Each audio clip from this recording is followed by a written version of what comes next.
Fala galera, aqui é o Zin, estou hoje aqui com o Rafa e com o Antoniazzi na Cervejaria Refúgio. E no episódio de hoje a gente vai falar sobre os desafios de montar uma cervejaria numa ilha.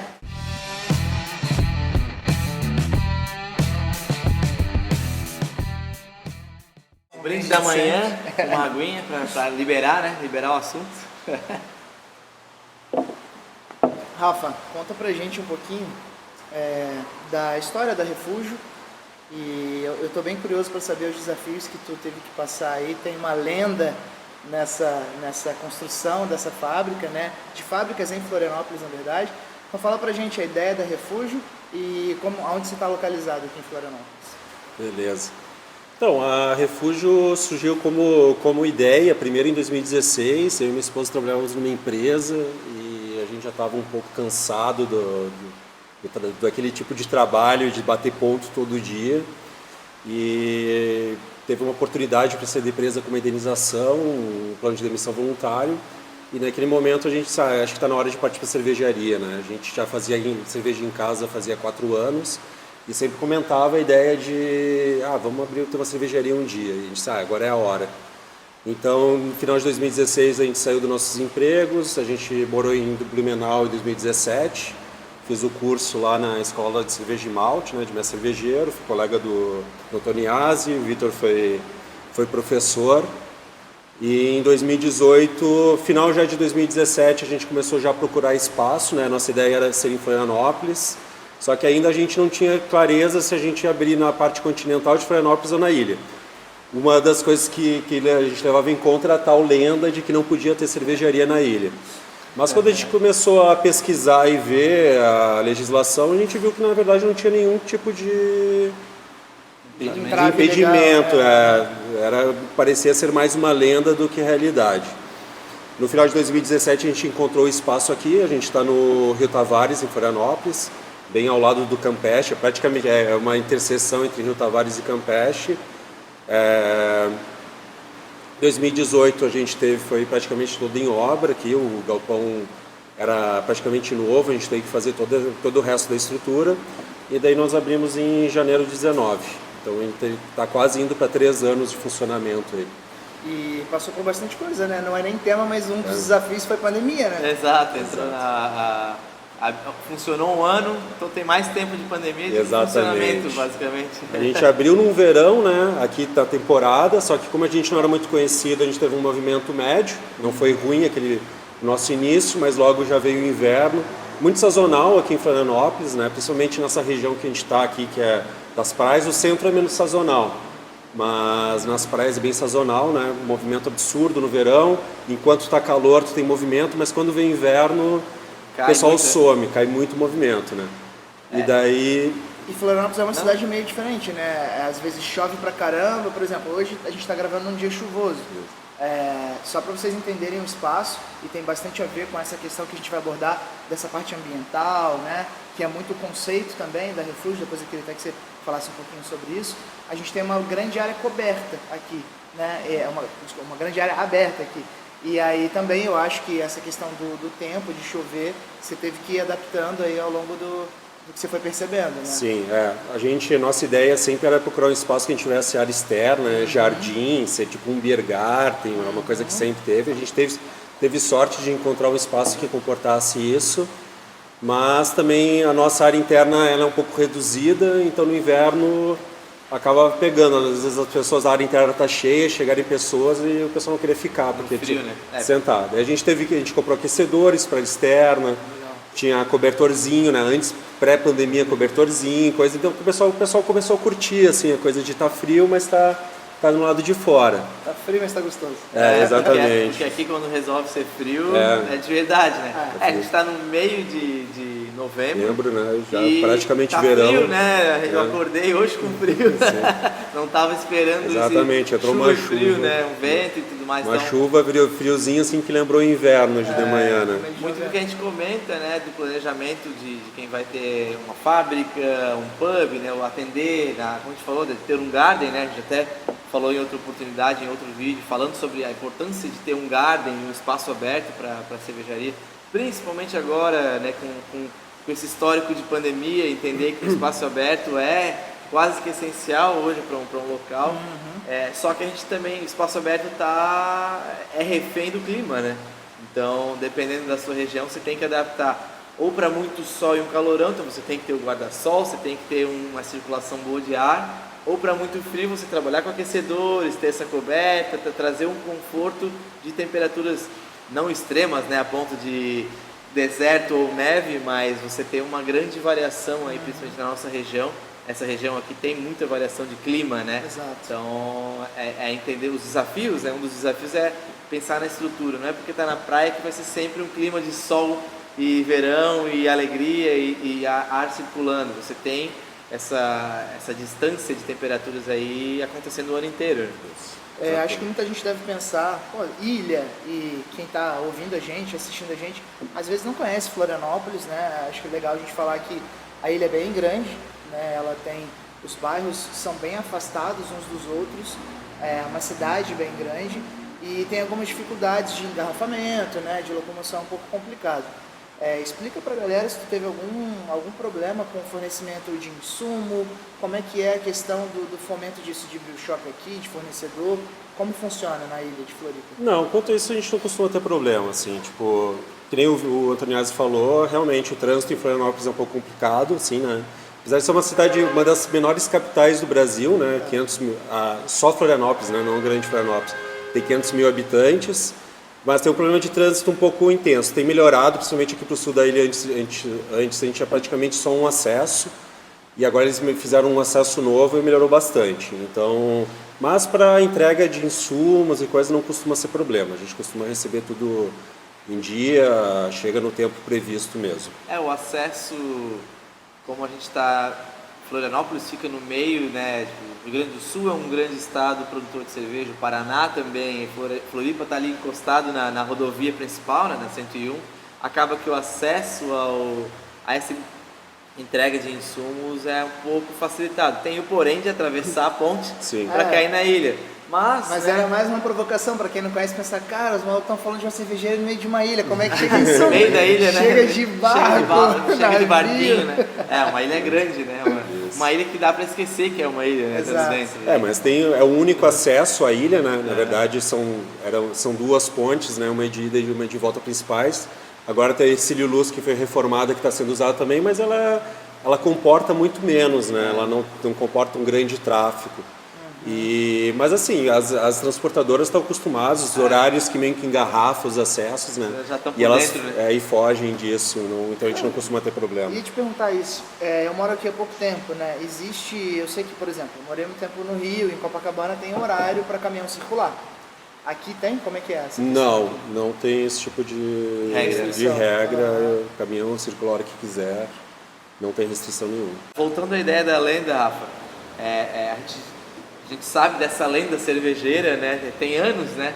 Dessa lenda na ilha e entendendo um pouco assim, por que surgiu tanto essa lenda, né? Era por questões ambientais, por ser uma ilha, por questões de ter reservas de proteção, o que a teu ver, assim, na hora de montar, onde essas lendas foram quebradas e o que fazia sentido dela existir, né? Sim, então...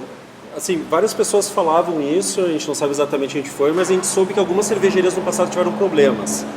Mas acho que principalmente porque elas estavam em áreas que tinham restrições ambientais e restrições do plano diretor, porque a gente, apesar de ser um brew pub, acho que a maioria do pessoal que está no mundo cervejeiro entende, sabe que a gente é uma atividade, a parte da fábrica é uma atividade industrial.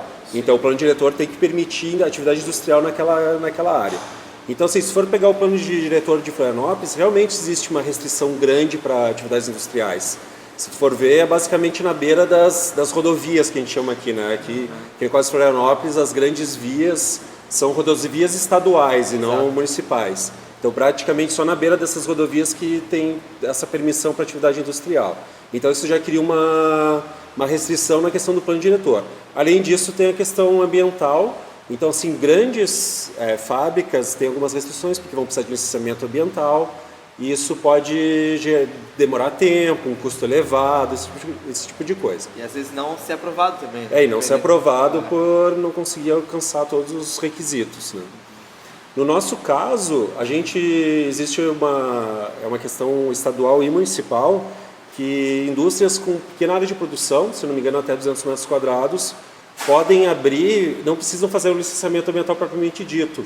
Contrata uma empresa de engenharia sanitária, ela faz o projeto todo sanitário, questão de efluentes, e essa empresa assina como responsável técnica, afirmando que você está fazendo tudo corretamente. Então eles fazem a vistoria de tempos em tempos e para a prefeitura eles afirmam que você está fazendo tudo corretamente e com isso consegue o alvará ambiental.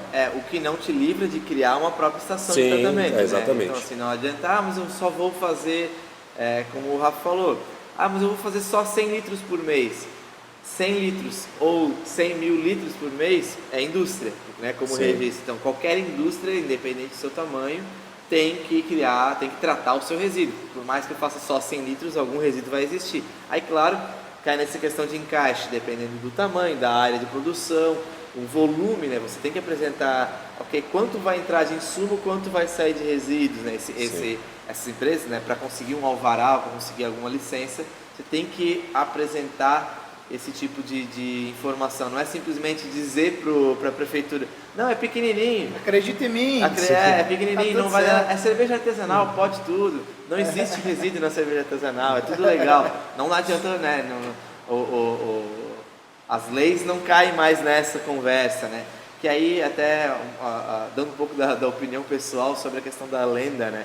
Essas cervejarias, essa história de não poder abrir uma cervejaria na ilha, vem de um tempo pré-revolução das cervejarias no Brasil, né? Até no nosso estado.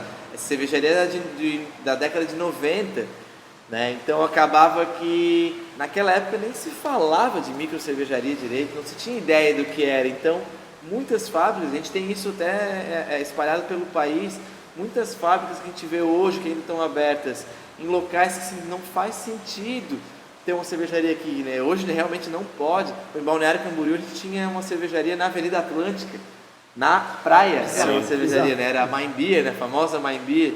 E só que naquela época isso foi feito o registro, os planos diretores não entendiam ainda como funcionava. Então assim, existia cervejaria macro, e aí o cara montou um bar, cervejarias, o MAPA também tinha pouco conhecimento sobre o que era uma estrutura de cervejaria naquela época. Acabava que muito projeto se aprovou meio sem sentido dentro da lei, com as normativas não bem respeitadas, não por maldade, né, mas por falta de conhecimento do público, do mercado, da fiscalização como um todo. E aí com esse crescimento do mercado cervejeiro, muita gente, Florianópolis é uma cidade turística, tem um potencial de temporada fantástico, né? E as pessoas, verão, potencial de verão, praia, cerveja combina com isso tudo, vamos abrir uma fábrica lá. E aí começou quem estava aqui dentro, não, Florianópolis é uma ilha protegida, não pode ter cervejaria. Você pode abrir uma fábrica de produtos químicos pesados, mas cervejaria não pode. Não uma cervejaria. Esse criou essa lenda, né? A empresa, o setor mais difícil de entrar na ilha era o setor cervejeiro.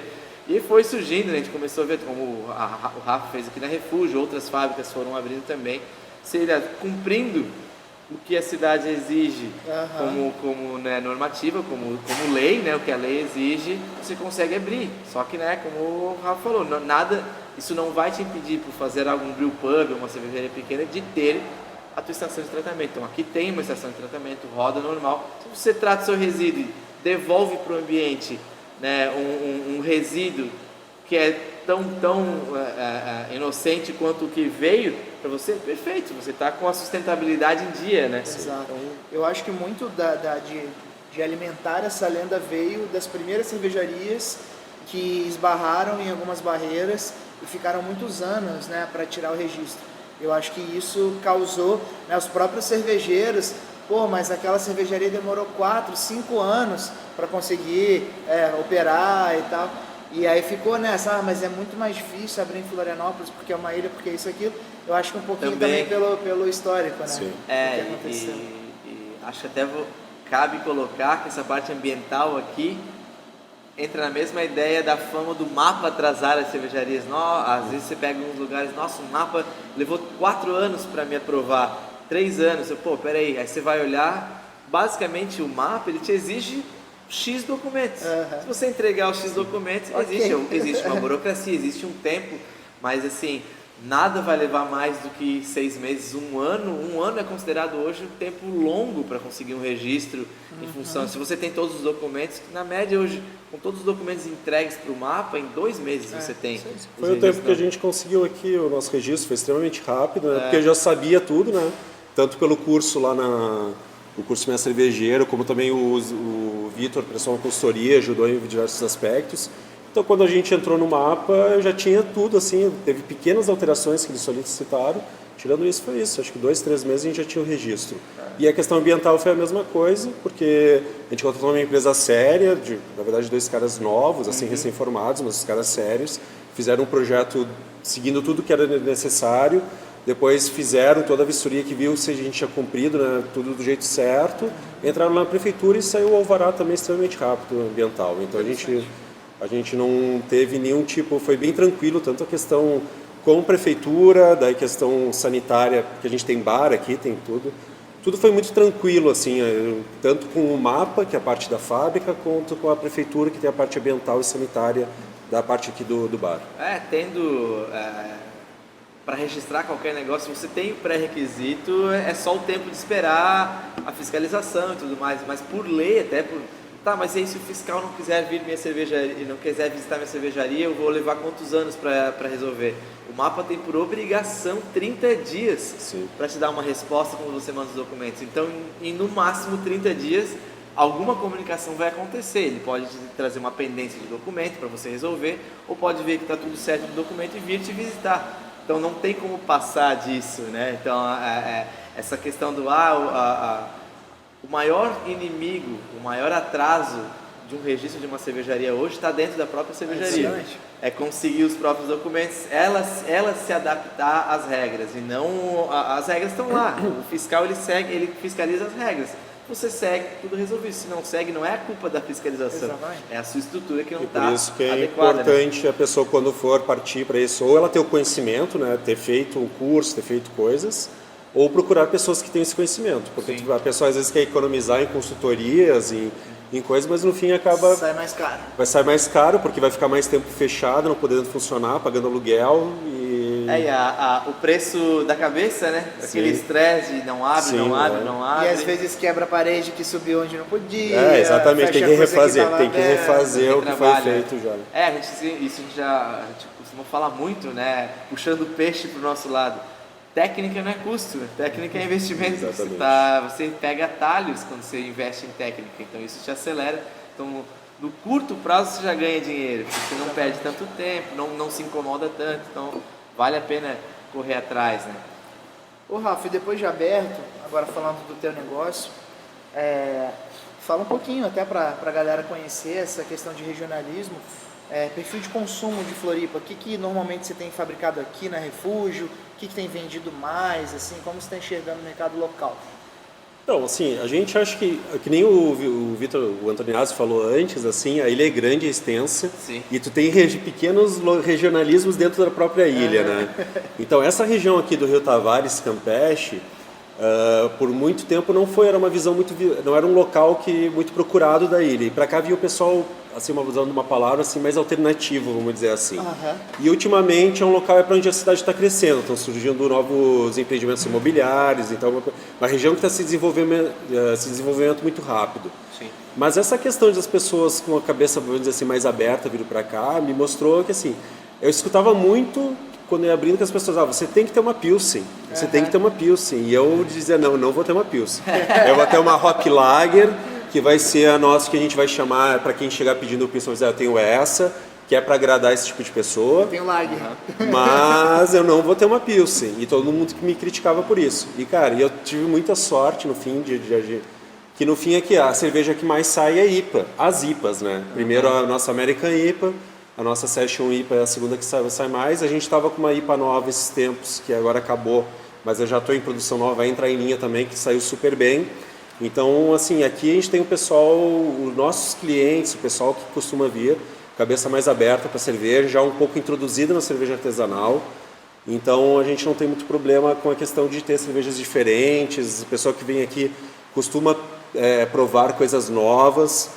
E tem o pessoal que vem procurando cerveja mais tradicional e a gente consegue atender também. A gente sempre conversa, a pessoa chega aqui às vezes pedindo, acontece a pessoa chegar, eu quero o Chopp Brahma aqui. E eu falo, a gente trabalha só a produção artesanal, eu vou te servir, vou te apresentar essas pelo menos 3 cervejas que são as de entrada aqui.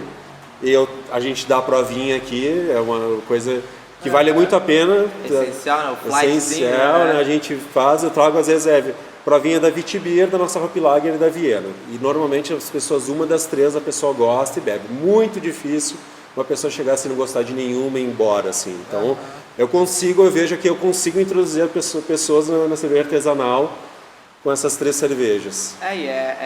Isso a gente comenta muito, né? Isso é você aplicar, repassar o conhecimento e não ficar ofendido. Sim.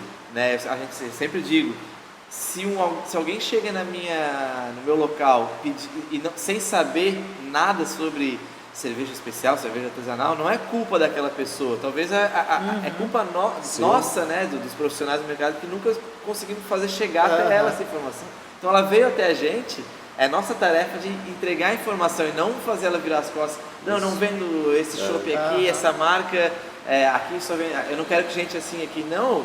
Ela veio até aqui porque existe algum interesse, alguma conexão para fazer ela ter se interessado. E aí você, em não explicar e despachar ela, você perdeu um adepto, né? Mas existe cervejeiro assim, né? Que toma raiva. Não, aqui não é isso, aquilo. Aqui eu só vendo essa extrema. Não adianta também esse aí que veio pedindo um chopp Brahma, não pega aqui a minha IPA. Né? Talvez seja um choque, é saber vender. Né? Então, assim, muito do espalhar o mercado, do fazer crescer, é saber ter essa conexão. Olha, eu tenho a Witbier, eu tenho cervejas leves. Exatamente, construção de portfólio, eu tenho cervejas leves, eu tenho algo que talvez você possa gostar. Eu tenho uma mais doce, uma um pouquinho mais ácida, um pouquinho mais seca.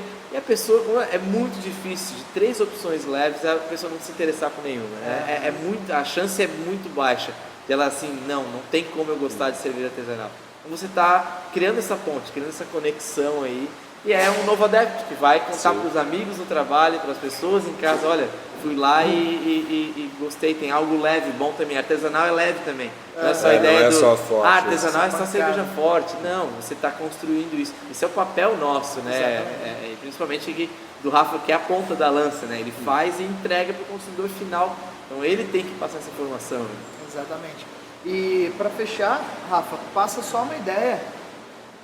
Como é teu equipamento aqui em relação a tamanho, né? Tua abraçagem é de 300, né? Isso. Só explica, porque não dá para ver pelo reflexo.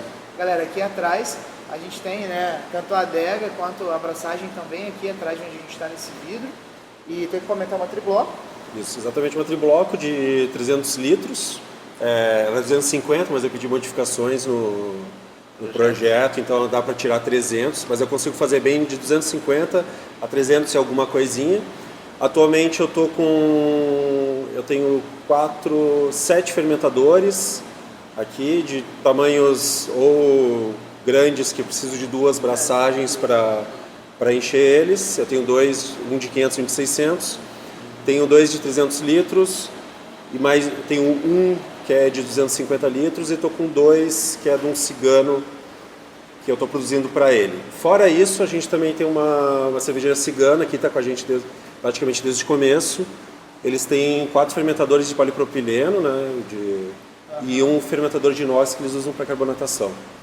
Você está com uma adega legal assim, para uma micro já, né? E até explicando, né, para quem não entende o que é cervejaria cigana, né? São marcas de cerveja que não têm a própria estrutura, que usam, né, alugam ou negociam, terceirizam a sua produção numa fábrica. Então, assim, entender que às vezes uma cervejaria não envolve só aquela marca, aquele negócio, outros negócios estão juntos. Então, assim, então pelo menos aqui na Refúgio tem a Refúgio mais 2 marcas diferentes, exatamente, produzindo a sua cerveja. Então isso essa questão da comunidade cervejeira, do compartilhamento de equipamento, isso é um conceito que funciona muito bem. Ajuda na estrutura, no volume, então os custos são diluídos, né? Para quem é cigano também não precisa investir uma grana enorme numa fábrica nova, o que ela investe é em produto. Então toda a economia gira com mais facilidade dentro desse conceito novo, assim, de ciganos e cervejarias com própria estrutura.